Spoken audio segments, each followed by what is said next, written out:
Mais d'abord, cette petite mise en garde en ce 1er janvier. Il y a du changement si vous circulez à Bruxelles. Certains véhicules sont interdits dans la capitale à partir d'aujourd'hui. Ils sont considérés comme anciens et donc plus polluants. L'objectif de l'extension de la LEZ, la zone de basse émission, est d'améliorer la qualité de l'air. Les explications avec Martin Collier et Éric Bévert. Depuis 2018, les véhicules les plus anciens et donc potentiellement les plus polluants sont interdits en région bruxelloise. Une liste qui s'est allongée ce matin de 400 000 véhicules supplémentaires.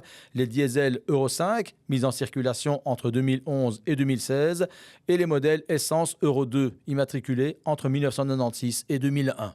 Ce sont des véhicules qui ont plus de 10 ans, parfois même plus de 25 ans.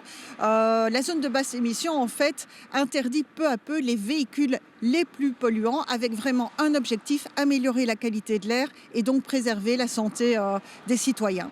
Une interdiction que certains soutiennent. Je pense que ça devrait être appliqué plus souplement pour les gens qui utilisent très peu leur voiture, mais on n'a pas le choix, je pense. Il faut dépolluer.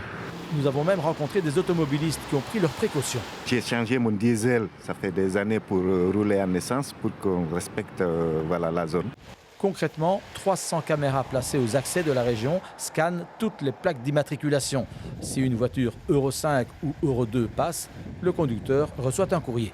Il y a donc une période de transition qui est prévue avec tout d'abord un avertissement lors du premier passage dans la zone de basse émission et 3 mois après seulement, s'il y a un second passage, il y aura une amende. Ce sont des amendes qui se veulent dissuasives de 350 €. Il y en a 4 maximum par an puisque l'objectif c'est de ne pas infliger des amendes mais de permettre aux automobilistes de trouver une solution et de se mettre en règle. Se mettre en règle, cela revient à changer de voiture.